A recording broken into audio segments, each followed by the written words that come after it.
أشهد أن لا إله إلا الله وحده لا شريك له وأشهد أن محمدا عبده ورسوله أما بعد فأعوذ بالله من الشيطان الرجيم بسم الله الرحمن الرحيم الحمد لله رب العالمين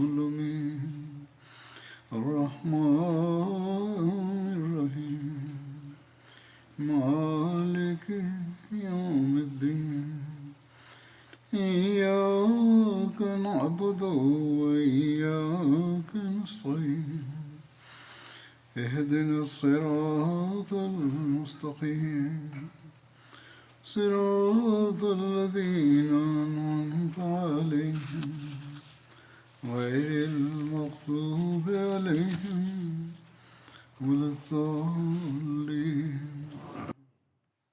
Uhud Savaşı ile ilgili olarak sahabenin yaptığı fedakarlıklar ve onun Resul-i Ekrem sallallahu aleyhi ve sellem'e olan bağlılıklarını anlatmıştım. Hz. Ali'nin cesareti de ayrıca kaydedilmiştir. Biz Hz. Ali'nin tarihinde Uhud Savaşı nedeniyle İbn Kamiya Müsab bin Ömer'i şehit etmişti. Ondan sonra yanlışlıkla o Resul-i Ekrem sallallahu aleyhi ve sellem'i öldürdü dediler. Onun için Kureyş'e gidip ben Resul-i Ekrem sallallahu aleyhi ve sellem'i öldürdüm dedi. Hazreti Müsebbir onu öldürdü. Resul-i Ekrem sallallahu aleyhi ve sellem sancağı Hazreti Ali'ye vermişti. Hazreti Ali ve diğer Müslümanlar savaşa devam ettiler. Hazreti Ali diğer müşriklerin bayrak taşıyıcılarını tek tek öldürdü. Resul-i Ekrem sallallahu aleyhi ve sellem düşmanları gördüğünde Hazreti Ali'ye onlara saldırmasını emretti. Hazreti Ali Abdullah bin Cühey'i öldürdü ve onların dağılmalarına neden oldu. Ondan sonra Hazreti Ali'ye diğer gruba, düşmanların grubuna saldırması emredildi. O Şebe'yi öldürdü. Hazreti Cebrail aleyhisselam, ey Allah-u Teala'nın peygamberi, hiç şüphesiz o arzu ile doludur dedi. Onu Hazreti Ali ile ilgili olarak söyledi. Hazreti Resul-i Ekrem sallallahu aleyhi ve sellem, hiç şüphesiz Ali bendendir, ben de ondanım. Cebrail aleyhisselam da ben her ikinizdenim dedi.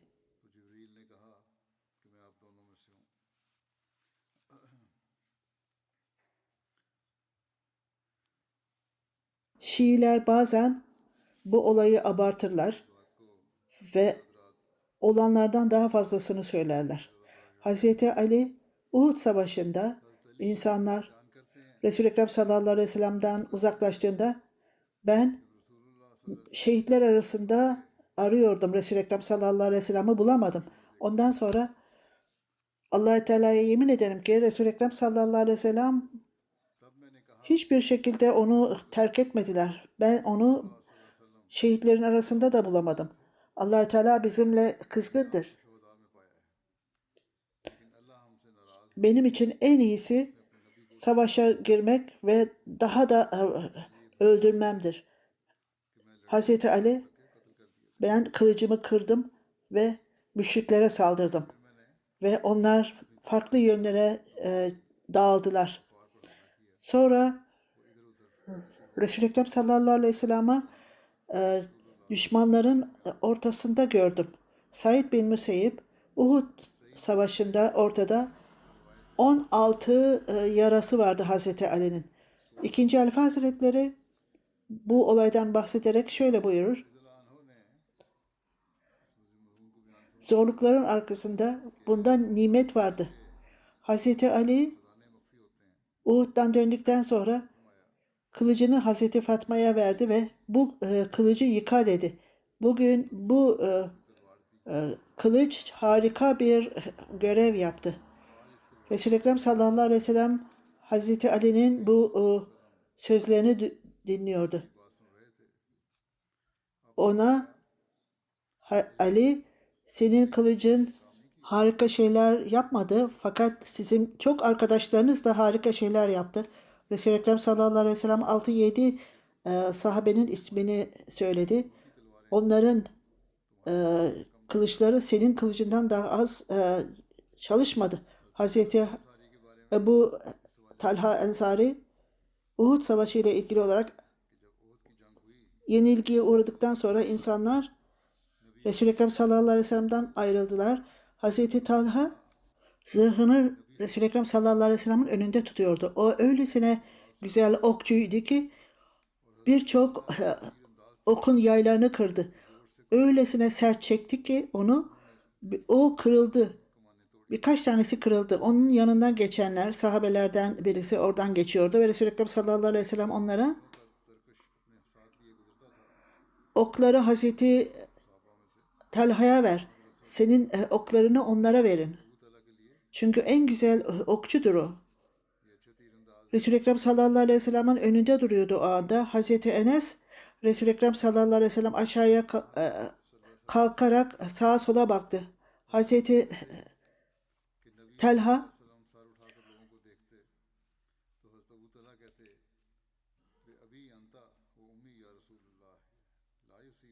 benim annem ve babam sana feda olsun. Başınızı kaldırmayın. Belki düşmanların oku size gelebilir. Benim göğsüm sizin önünüzdedir. Bu Buhari'den alınan bir hadistir. Hazreti Enes bin Malik'in bildirdiğine göre Hazreti Ebu Talha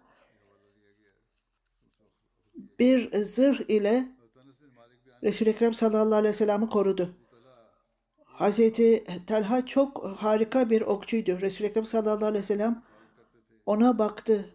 O oku bulduğunda Hazreti Talha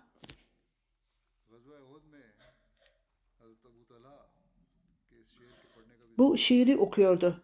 Benim yüzüm burada sizin yüzünüzü korumak içindir. Benim hayatım da size bağışlanmıştır. Hazreti Ebu Talha Ensari onunla ilgili olarak Hazreti Beşir Ahmet şöyle diyor.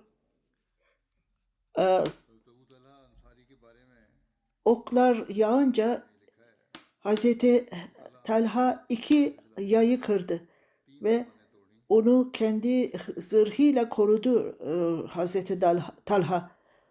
Hazreti Talha Ubaydullah'ın bildirdiği gibi o Ensari Kureyşler arasındaydı. Uhud Savaşı'nda o Resul-i Ekrem sallallahu aleyhi ve sellem'i korudu ve o okları kendi eline aldı. Uhud gününde Hazreti Talha Resul-i Ekrem sallallahu aleyhi ve sellem'le beraberdi. O gün o Resul-i Ekrem sallallahu aleyhi ve sellem'le beraber çok emin olaraktı. Çünkü o onun elinden biat etmişti ki ölecekti, kendi hayatını ortaya koyacaktı. Hazreti Talha Resul-i Ekrem sallallahu aleyhi ve sellem'in yüzünü koluyla korudu. O parmaklarına geldi ok. İlk ok geldiğinde çok büyük bir acı verdi ona bedenine ve eğer Bismillah demiş olsaydın Allah-u Teala'nın lütfuyla cennete girecektin dedi. Bu Sünnet-i Halebiye'de bildirmiştir. Hazm'ın bildirdiğine göre Uhud gününde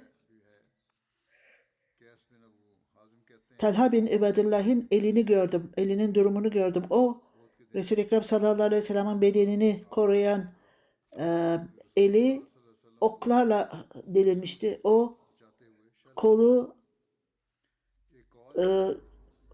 o kadar yaralanmıştı ki acıdan bayılmıştı.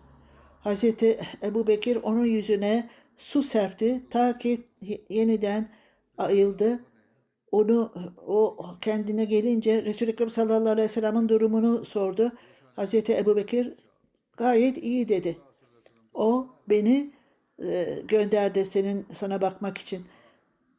Hazreti Talha elhamdülillah bütün övgüler Allah-u Teala'ya aittir dedi. Resul-i Ekrem sallallahu aleyhi ve sellem'in hayatta olduğunu görünce hiçbir problemin önemi yoktu. Aşed Ümmü Üsak'ın kızı, Hazreti Talha'nın kızı bildirdiğine göre Uhud döneminde babamız 24 yarası vardı. Bunlardan bir tanesi başındaydı. Ayağının bir bölümü kesilmişti ve parmakları öylesine şuursuzdu ki kesilince parmakları 2 dişi de kırılmıştı ve onun başı da yaralanmıştı ve şuursuzdu.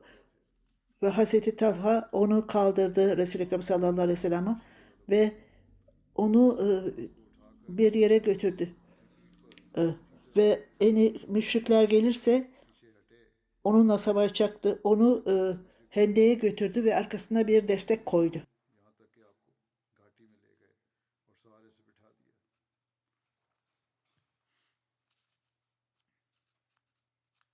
Diğer sahabeler, fedakarlık yapanlar da Hz. Müslim Maud'un bildirdiği gibi Uhud'la ilgili Halid bin Velid Müslümanlara saldırdığında ve Müslümanların dağılmasına neden olduğunda bazı sahabeler koştular ve Resul-i Ekrem sallallahu aleyhi ve sellem'in etrafını aldılar.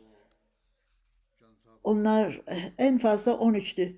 Müşrikler bu noktaya bütün güçleriyle saldırdılar ve Resul-i Ekrem sallallahu aleyhi ve sellem o merkezde gördü. Birbiri ardı sıraca sahabeler Resul-i Ekrem sallallahu aleyhi ve sellem'i korudular ve şehit oldular.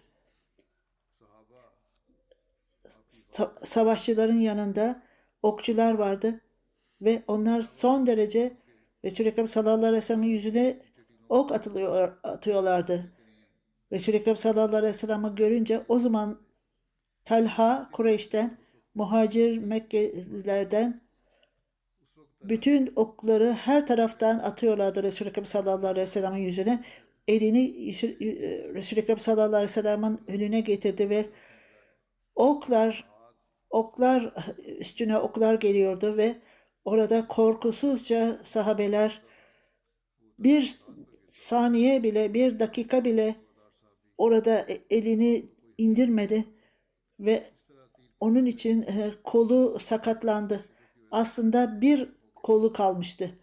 Daha sonra 4. halife zamanında düşmanlar onunla alay ediyorlardı Hazreti Talha'ya. Tek kollu diyorlardı. Sadece bir eli çalışıyor. Evet dedi sahabelere. Öylesine bir sakat kişidir ki öyle nimetli bir kişidir. Biliyor musunuz ki bu kol Resul-i Ekrem sallallahu aleyhi ve sellem'in yüzünü korudu. Onun için sakat oldu. Uhud'dan sonra Hazreti Talha'ya sordular. Oklar devamlı olarak kolunu deldiğinde acı hissetmedin mi? Of bile demedin mi? Hazreti Talha evet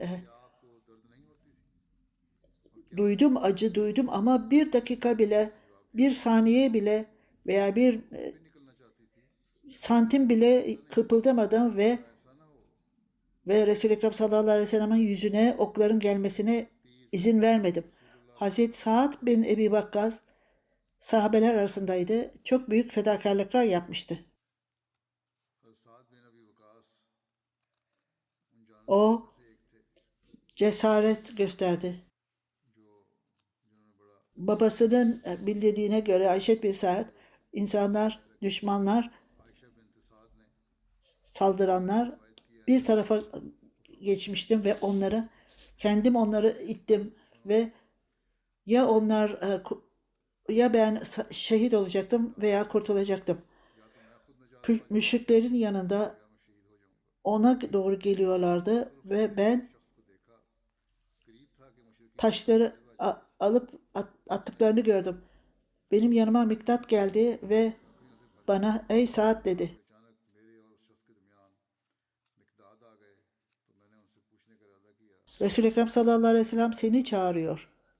Ben ayağa kalktım ve कि रसूलुल्लाह sanki o kadar acım kalmamıştı. Resul-i Ekrem sallallahu aleyhi ve sellem'in yanına geldim ve तो मैं खड़ा हुआ और मुझे o beni oturtturdu ve ok atmaya başladım. Ey Allah dedim. आप सल्लल्लाहु अलैहि वसल्लम के Bu senin okundur. Bu okları düşmanların yok olmasına neden ol. Resul-i Ekrem sallallahu aleyhi ve sellem ey Allah'ım dedi. Saad'ın dualarını kabul et. Ey Allah, onun oklarını hedefini vurmasına nasip etsin. साद की दुआ कबूल Saad da ey Saad sana annem babam feda olsun dedi. तुझ पर मेरे माँ और बाप फिदा हूँ साद कहते हैं Bununla birlikte sanki bir melek gelmişti önümüze ve bizimle beraber savaşıyordu sanki. सारा ऐसा था कि मुझे लगता था कि ये फरिश्ता O zaman bir kişi bana haber verdi. O Resul-i Ekrem sallallahu aleyhi ve sellem'di. Esas nokta insanlar farklı farklı rüyalar veya görüyordu. Saat okları görünce sonuç olarak esas olarak Resul-i Ekrem sallallahu aleyhi ve sellem'di. Saat ben hiçbir zaman ok bulamadım. Resul-i Ekrem sallallahu aleyhi ve sellem ey Allah onun oklarını hedefine gönder dedi. Ey Allah bu duayı kabul et. Okları bitirdiğimde Resul-i Ekrem sallallahu aleyhi ve sellem kendi okunu çıkarttı ve bana verdi. Onda bir tüy yoktu. Esas olarak daha hızlı ve daha da keskindi. Saat 1000 ok atmıştı. Uhud nedeniyle Allah Teala'nın peygamberi sadece birkaç sahabesi vardı etrafında. Hazreti Sa'd bin Ebi Vakkas'la Resul-i Ekrem sallallahu aleyhi ve sellem'in hayatıyla ilgili olarak Mirza Beşir Ahmet'in yazdığı kitapta Resul-i Ekrem sallallahu aleyhi ve sellem'e oku kendisi verdi. Hazreti Sa'd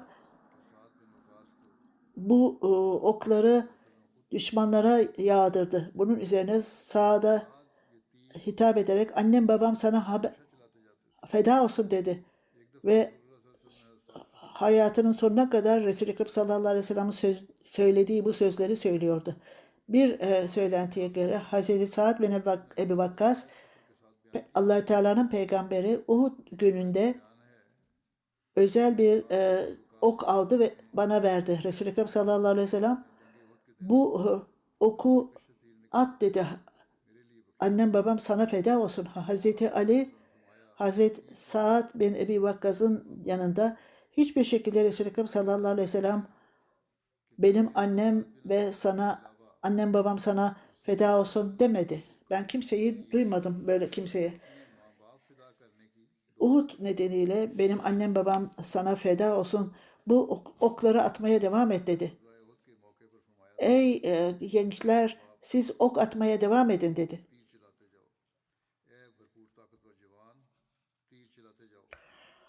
Her neyse biz başka bir Buhari'de bir hadisi bilmekteyiz. Hazreti Ebu Evvam'ın da ismi geçmektedir. Resul-i Ekrem sallallahu aleyhi ve sellem annem ve babam sana feda olsun. Hazreti Ebu Deccana'nın fedakarlıkları da bahsedilmiştir. Bir bilgiye göre Uhud sırasında Hazreti Ebu Deccana Resul-i Ekrem sallallahu aleyhi ve sellem'i korumak için sanki o bir zırh gibiydi. Yüzünü Resul-i Ekrem sallallahu aleyhi ve sellem'e döndürmüştü. Ve Resul-i Ekrem sallallahu aleyhi ve sellem'e nasıl hangi ok gelirse o Ebu Deccana'ya onun sırtına vururdu. Öylesine çok oklar indi onun bedenine.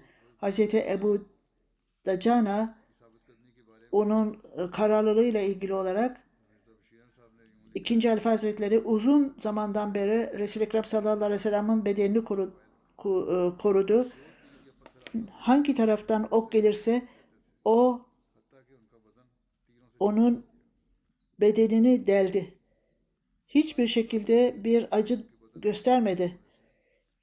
Ve küçücük bir oku bile Resul-i Ekrem sallallahu aleyhi ve sellem'e göndermedi. Hazreti Sa'd bin Mevf, फिर हज़रत साल बिन हुनैफ हैं, o da ये भी sahabeler arasındaydı ve Uhud Savaşı'nda जिन्होंने वो çok büyük fedakarlık gösterdi. O da इस रोज़ उन्होंने मौत पर हज़रत सल्लल्लाहु अलैहि वसल्लम ölümü kabul etmek için biat etti. Resul-i Ekrem sallallahu aleyhi ve sellem elinde, o Resul-i Ekrem sallallahu aleyhi ve sellem'in önünde दुश्मन के शदीद हमले zırh olmuştu ve गए, böylece हज़रत सल्लल्लाहु अलैहि वसल्लम की तरफ Resul-i Ekrem sallallahu aleyhi ve sellem'i oklardan korumuştu. Sahel'e ok ver dedi. Çünkü o çok güzel, en harika bir okçudur dedi. Sonra kadınlardan, sahabelerden de bahsedilmiş. Hazreti Ümmü Ammara जिन्होंने जंग उहद में çok büyük cesaret göstermişlerdir Uhud zamanında. Çok Jannisar sahabelerden çok bağlı idi. Hazreti Ümmü Ammara idi. Maziniye onun ismi, bütün tam ismi. Hazreti Ümmü Ammara Müseb idi.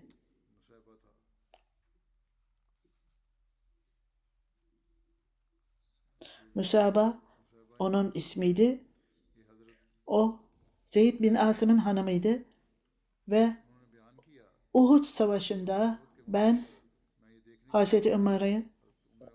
Hazreti Ömer'e bunu bildiriyor. के लिए रवाना हुई कि लोग क्या İnsanlar ne yaptığını görmek için gittim. पानी से भरा हुआ एक मशकीज़ा Benim जो मैंने ज़ख्मियों को पिलाया, elimde su vardı yaralılara vermek üzere. मैं यहाँ हज़रत Sonuçta Resul-i Ekrem sallallahu aleyhi ve sellem'in yanına geldim. वक्त आप सहाबा के Resul-i Ekrem sallallahu aleyhi ve sellem sahabelerin arasındaydı ve o arada savaşın başlangıcıydı. Ansızın sahabeler dağıldılar farklı farklı böyle yönlere. Sahabeler dağı bırakmış ve müşrikler arkadan saldırmışlardı. O Resul-i Ekrem sallallahu aleyhi ve sellem'i her taraftan sarmışlardı ve bunu görünce ayağa kalktım ve kılıcımla düşmanları Resul-i Ekrem sallallahu aleyhi ve sellem'e yaklaşmaktan alıkoydum ve onlara ok attım. Kendim de yaralandım bu esnada. उनके कंधे पर बहुत Omuzunda çok büyük bir yara vardı. Bu seni kim yaraladı deyince İbn Kamiya dedi. Hazreti Ümmü Amara हज़रत उम्मे अमारा बयान करती हैं कि जब अचानक मुसलमान Müslümanlar ansızın dağıldıklarında Resul-i Ekrem sallallahu aleyhi ve sellem'de o ileriye geçti ve Muhammed nerededir diyordu. O günü korunursa o ölecektir. Ya o hayatta kalacak ya da ben öleceğim diyordu. Peygamberin yanına geldiğinde ben ve Müsebbir Ömer biz onun yolunda durduk ve o arada bana saldırdı ve beni yaraladı. Çünkü sen ben nasıl yaraladım diye soruyorsun. Ben birçok ok attım onlara. O çok ağır zincirden yapılmış zırh giyiyordu. Uhud savaşı sırasında Meşeyba, kocası Zeyd bin Asım, her ikisi de beraber oğlu Hubey bin Abdullah hepsi savaşa girdiler. Resul-i Ekrem sallallahu aleyhi ve sellem onlarla beraberdi. Allah Teala hepsine rahmet eylesin. Başka bir ifadeye göre Allah Teala bütün hepsine Allah Teala merhamet eylesin.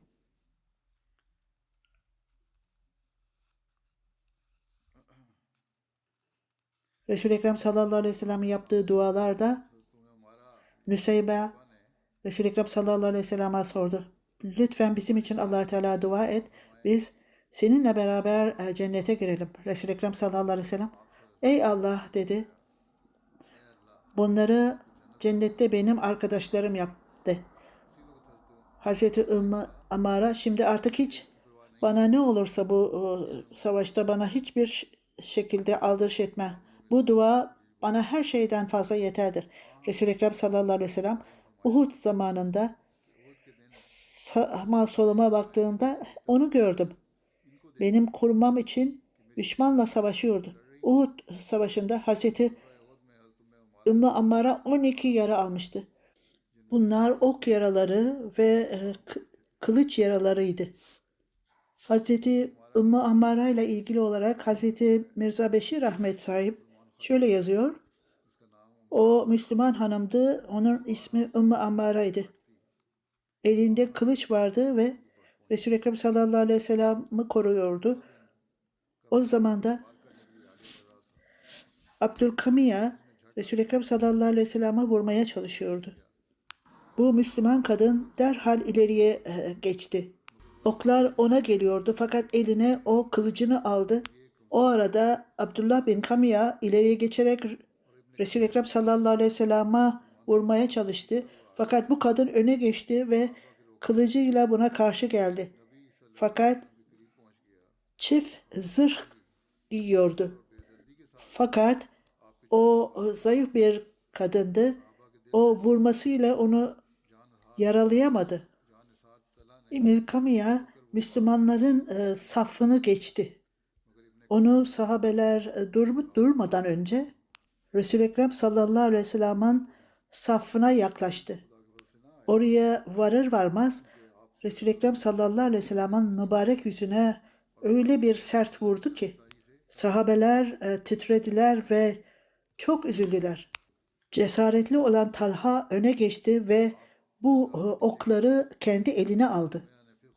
İbn Kamiya'nın kılıcı onun elini kesti ve Resul-i Ekrem sallallahu aleyhi ve sellem'in önüne düştü. Bu şoktan dolayı Resul-i Ekrem sallallahu aleyhi ve sellem yere yuvarlandı. İbn Kamiya zevkten ben Muhammed sallallahu aleyhi ve sellem'i öldürdüm diye bağırdı. Resul-i Ekrem sallallahu aleyhi ve sellem'e vurduğunda geri çekildi ve mutluluktan bağırmaya başladı. Yanlış düşüncesiyle Resul-i Ekrem sallallahu aleyhi ve sellem'i öldürdüğünü zannetti. Resul-i Ekrem sallallahu aleyhi ve sellem yere düştüğünde Hazreti Talha ve Hazreti Ali derhal onu kaldırdı yerden. Müslümanlar Resul-i Ekrem sallallahu aleyhi ve sellem'in hayatta olduğunu görünce mutluluğa boğuldular. Şimdi yavaş yavaş savaşın ateşi sönmeye başladı. Müşrikler de Muhammed sallallahu aleyhi ve sellem öldürüldü diye rahatladılar.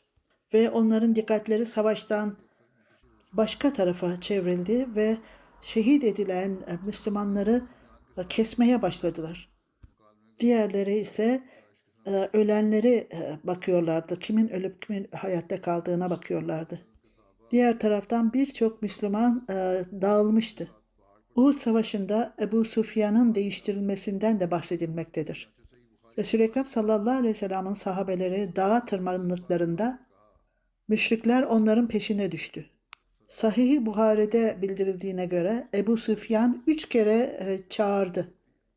Resul-i Ekrem sallallahu aleyhi ve sellem bu insanların arasında mıdır? Resul-i Ekrem sallallahu aleyhi ve sellem sahabelerinin cevap vermesine izin vermedi.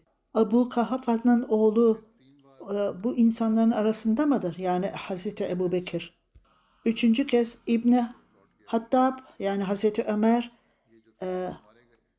aranızda mıdır? Diye bağırdı.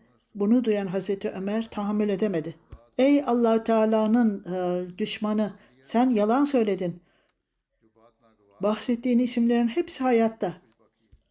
Karşılık vermek için kura atıldı. Ebu Süfyan bu Bedir'in öcüdür dedi. Bu Buhari'de yazılmıştır. Ebu Süfyan bu Bedir'in öcüdür. Bu bazen yukarı gider, bazen aşağı iner. Aranızda ölü göreceksiniz. Burunları, kulakları kesilmiştir. Ben bunun talimatını vermedim. Fakat bundan da hoşnutsuzluk göstermedim. Bundan sonra Ulu Hubul, Ulu Hubul dedi. Bütün övgüler Hubul'adır. Resul-i Ekrem sallallahu aleyhi ve sellem sahabelerine siz şimdi cevap vermeyecek misiniz onlara dedi. Sahabeler ey Allah-u Teala'nın Resulü ne cevap verelim diye sordular. Allahu Ala ve Cel deyin diye Resul-i Ekrem sallallahu aleyhi ve sellem buyurdu. Allah-u Teala en yücedir.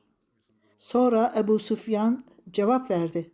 Sonra Ebu Süfyan bizim uzzamız vardır ama sizin uzzanız yoktur dedi. Resul-i Ekrem sallallahu aleyhi ve sellem cevap vermeyecek misiniz dedi. Hazreti Bera bir Adem şöyle diyor. Sahabeler Resul-i Ekrem sallallahu aleyhi ve sellem'e ey Allah Teala'nın Resulü ne diyelim diye sordular. O da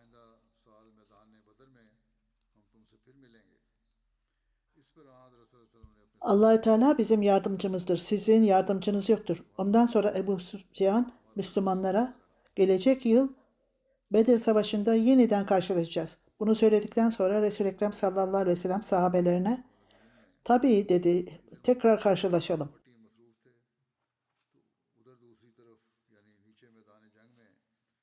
Hz. Mirza Beşir Ahmet Resul-i Ekrem sallallahu aleyhi ve sellem'in karakteriyle ilgili olarak yazdığı kitabında Müslümanlar yaralılarla meşgul idi. Kureyşli müşrikler aşağıda savaş alanında Müslüman şehitlerin burunlarını kulaklarını kesmekle meşguldüler. Bu burun ve kulakların kesilmesi barbarlıkla devam ediyordu. Kana susamış Mekkeli hayvanlar barbarca her şeyi yerine getiriyorlardı. Kureyş'in müşrik kadınları Müslüman şehitlerin gözlerini, kulaklarını, burunlarını keserek onları ipe diziyor ve kolye olarak kullanıyorlardı. Ebu Süfyan'ın karısı Hind, Hazreti Hamza'nın ciğerini çıkartmış ve çiğnemişti. William Moore bütün bu barbarca davranışlardan bahsetmişti. Mekke'nin liderleri Resul-i Ekrem sallallahu aleyhi ve sellem'in bedenini savaş alanında arıyorlardı ve gözleri onu aramakla meşguldüler. Bulunamamışsa bulunamamıştır. Orada bile değildi diyorlardı. Ebu Süfyan aramaktan vazgeçince kendi adamlarını alarak dağa çıktılar ve oradakilere bağırarak ey Müslümanlar Muhammed aranızda mı dedi. Resul-i Ekrem sallallahu aleyhi ve sellem sahabelerine yasakladı onlara cevap vermesi için. Bu nedenle sahabeler sessiz kaldı. Ondan sonra Ebu Bekir ve Hazreti Ömer'i sordular. Resul-i Ekrem sallallahu aleyhi ve sellem'in talimatıyla hiç kimse cevap vermedi. Ondan sonra çok gururlu bir sesle bütün bu insanlar öldürüldü. Eğer hayatta olsalardı cevap verirlerdi. O zaman da Hazreti Ömer tahammül edemedi. Ey Allah-u Teala'nın düşmanı dedi. Sen yalan söylüyorsun. Biz hepimiz hayattayız. Allah-u Teala kendi eliyle seni aşağılayacak. O Hazreti Ömer'in sesini tanıdı. Ömer gerçeği söyle Muhammed hayatta mı? O da evet Allah-u Teala'nın izniyle hayatta ve seni dinliyor dedi. Ebu Süfyan çok alçak bir sesle o zaman İbn Kamiye yalan söyledi dedi. Ben seni ondan daha doğru dürüst zannederdim. Ondan sonra Ebu Süfyan bağırdı. Oğlu Hubul. Bütün övgüler sanadır. Resul-i Ekrem sallallahu aleyhi ve sellem'in talimatıyla sahabeler sessiz kaldı. Çünkü Resul-i Ekrem sallallahu aleyhi ve sellem daha önce onları cevap vermekten alıkoymuştu. Resul-i Ekrem sallallahu aleyhi ve sellem kendi ismini duyunca sessiz kalmıştı. Fakat onların putlarının ismini duyduğunda huzursuz oldu ve sahabelerine niçin cevap vermiyorsunuz dedi. Sahabeler ey Allah-u Teala'nın Resulü'ne nasıl cevap verelim dedi. Resul-i Ekrem sallallahu aleyhi ve sellem büyüklük ve yücelik sadece Allah-u Teala'ya aittir dedi. Ebu Süfyan cevap verdi. La uzza ve la uzza lakum. Bizim uzzamız var ama sizin hiçbir uzzanız yok. Resul-i Ekrem sallallahu aleyhi ve sellem sahabelerine talimat vererek Vallahu ala ve ecel. Bizim Allah-u Teala'mız var yardım edecek bize. Ebu Süfyan savaş bir yığın gibidir. Bazen yükselir, bazen alçalır dedi. Bugünü Bedir'in öcü olarak düşünün. Savaş alanında bedenleri kesilmiş ölüleri görürsünüz. Fakat ben buna emir vermedim. Fakat bu beni de rahatsız etmedi. Bedir'de aynı günlerde tekrar karşılaşalım dedi. Sahabelerden birisi Resul-i Ekrem sallallahu aleyhi ve sellem'in talimatıyla evet inşallah karşılaşırız dedi. Bunu duyunca Ebu Süfyan kendi ordusuyla beraber Mekke'ye doğru yola çıktı. Kureyş Müslümanlara karşı zafere ulaşmasına rağmen çok tuhaf olan bir şey Görünüşte bu fırsatı ele geçirerek Medine'ye saldırmaları gerekirdi. Onlara bu yol açıktı. Fakat Allah Teala'nın gücü öyleydi ki zafere rağmen onlar kalplerinde, Kureyş'in kalplerinde korku vardı. Onlar nasıl olsa zafere ulaştık, şimdi Mekke'ye dönmenin zamanıdır dediler. Bütün bunlara rağmen tedbir olarak Resul-i Ekrem sallallahu aleyhi ve sellem 70 sahabesiyle birlikte Hazreti Ömer ve Hazreti Zübeyir de dahil olmak üzere Kureyş ordusunun peşine düştü. Bu Buhari'den alınmıştır. Tarihçilerin de bildirdiğine göre Resul-i Ekrem sallallahu aleyhi ve sellem Ali'yi Ebu Vakkas Kureyş'e gönderdi ve onlara haber getirin dedi. Kureyş ordusu Medine'ye saldıracak mıdır değil midir? Resul-i Ekrem sallallahu aleyhi ve sellem eğer Kureyş ordusu develerin üzerinde ve atların üzerinde değilse, atları kendileriyle beraber getiriyorlarsa onlar o zaman Mekke'ye gidiyorlardır. Ve Medine'ye saldırma niyetleri yoktur. Fakat eğer ata binmişlerse onların niyetleri pek kandırıkçıdır. Resul-i Ekrem sallallahu aleyhi ve sellem onlara sıkı sıkıya tembih ederek eğer ordu Medine'ye doğru gidiyorsa derhal bana haber verin dedi. Büyük bir arzuyla Resul-i Ekrem sallallahu aleyhi ve sellem eğer Kureyş Medine'ye saldırırsa Allah-u Teala'ya yemin ederim ki onlarla savaşacağız ve onların ilaçlarının tadını tattıracağız onlara. Bunun üzerine Resul-i Ekrem sallallahu aleyhi ve sellem'in talimatıyla gönderilen kişiler hemen geri geldiler. İyi haberle geri geldiler. Kureyş'in ordusu Mekke'ye doğru gidiyor dediler. Ahmediye cemaatinin ikinci halifesi Hz. Müslim Maud, Resul-i Ekrem sallallahu aleyhi ve sellem'in yaralarıyla ilgili olarak o yere düştüğünde bir müddet sonra kendi şuurunu kazandı ve Müslümanlar tekrar güç kazanmalıdır dedi. Resul-i Ekrem sallallahu aleyhi ve sellem orduyu tekrar dağın bir kenarına çıkarttı.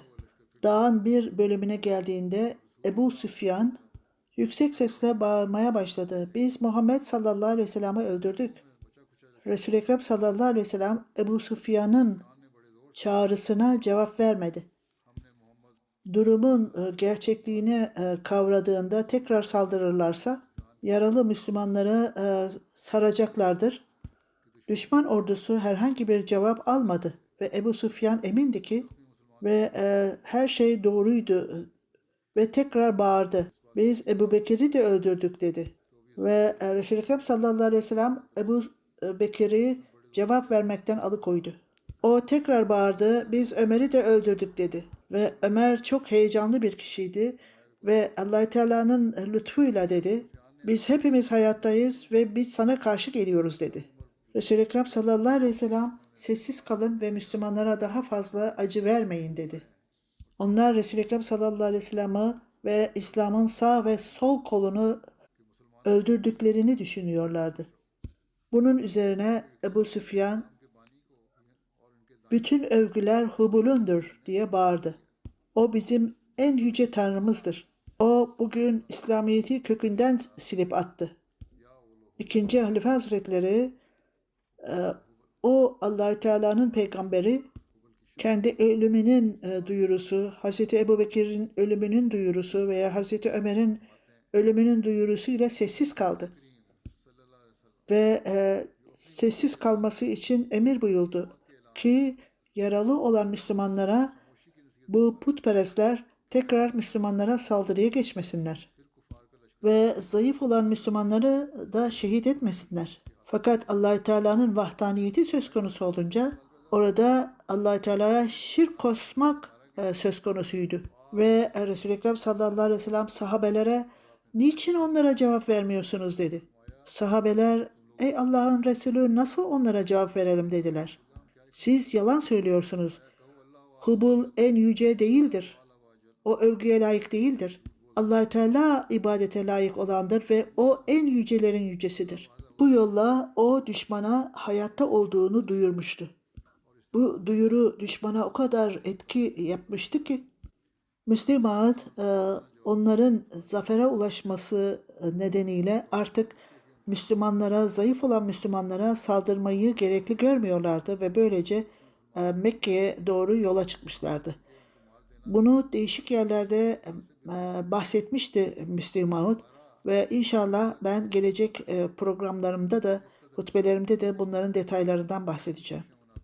Bu zamanda devamlı olarak söylediğim gibi Filistinliler için dua edin, onlara dua etmekte devam edin. Belki Gazze'da İsrail hükümeti ateşkesi kabul edecektir. Şimdi Lübnan'da da savaş ihtimali vardır. Bu Filistinlilerin Batı Şeria'yı da kapsayacaktır belki. Adaletsizlik tamamen kaybolmuştur. Batı ülkelerinde hiçbir alamet yoktur adaletle ilgili olarak. Şimdi kendi yazarları kendi ülkelerinde açıkça konuşmaktadırlar. Şimdi adaletsiz ve barbarlıkla yüz yüzeyiz. Amerika'nın Cumhurbaşkanı kendi menfaatleri için savaşa devam etmektedirler. Çünkü silah satarak onlar kârlarını arttırmaktadırlar. Böylece kendi ekonomilerini genişletmektedirler. Silahlar satıldığında onların ekonomileri etkilenecektir. Onun için bu savaşı desteklemektedir Amerika. Şimdi kendi analistleri şöyle diyor. Amerika sadece kendi ekonomisini geliştirmek istemektedir. Bu savaşı uzattıkça o kendi mali bakımından daha iyidir. Fakat onlar farkında değillerdir ki Allah Teala'nın gazabından kurtulacak değillerdir onlar.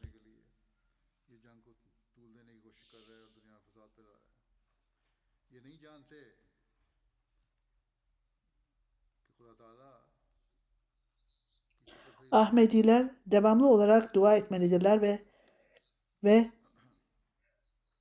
etraftakilerle konuşmalıdırlar. Yine bir haber geldi. Birleşmiş Milletler yaptığı yardımda Amerika ve İngiltere mali yardımı kesmişlerdir. Çünkü onlar Hamas'la ilgilidir. Ve bu zalimlik Filistinlileri desteklememektedirler. Çünkü onları mecburi tutmaktadırlar. Başka bir şey değil. Hayret eden bir şey, eğer Batı ülkeleri bu yardımı keserse artık haber yoktur. Niçin insanlar kendi petrolleriyle Müslüman ülkeler onlar yardım verecekler diye duyurmamaktadırlar. Onların niyetleri onları mecbur kılmaktır. Hayret verici bir şeydir. Eğer Batı ülkeleri bu yardımları keserlerse o zaman hiçbir haber gelmeyecektir. Petrol olan Müslüman ülkeler de bir araya gelip duyurması gerekir ki kendilerinin yardım göndereceklerini bildirmelidirler. Yemen'de ve İran'da da durumlar çok kötüdür. Yemen'de çok cemaate bağlı olan bir bey hastalığı dolayısıyla teröristlerin elinde tedavi yapılmadığı için vefat etti. Allah Teala bu savaş ihtimalini ortadan kaldırsın. İnşallah bu şahsın cenaze namazını kıldıracağım. Pakistan'daki Ahmediler için de dua ediniz. Siyasi oyunlarla Ahmediler hedef alınmaktadır. Aynen onun gibi bazı aşırıcılar vardır. Bizim cemaatimizi tehdit etmektedirler. Ahmediye cemaati iki çeşit tehdit almaktadır. Birincisi ülke vatandaşı olarak, ikincisi de Ahmedi olmalarından dolayıdır. Rabbah'takiler için ve diğer şehirdekiler için de dua ediniz. Allah Teala onları korusun.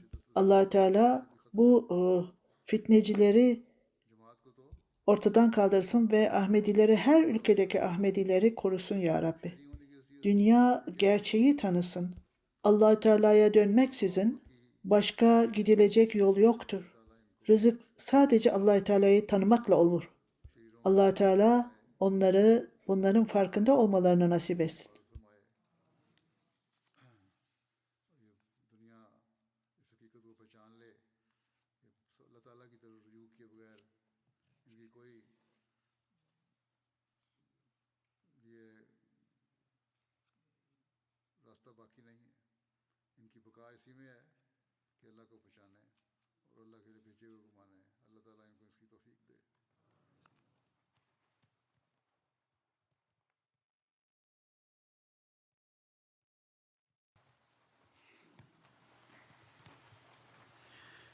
الحمد لله نحمده ونستعينه ونستغفره ونؤمن به ونتوكل عليه ونعوذ بالله من شرور أنفسنا ومن سيئات أعمالنا من يهده الله فلا مضل له ومن يضلل فلا هادي له ونشهد أن لا إله إلا الله ونشهد أن محمدا عبده ورسوله عباد الله رحمكم الله إن الله يأمر بالعدل والإحسان وإيتاء ذي القربى وينهى عن الفحشاء والمنكر والبغي يعظكم لعلكم تذكرون اذكروا الله يذكركم وادعوه يستجب لكم ولذكر الله أكبر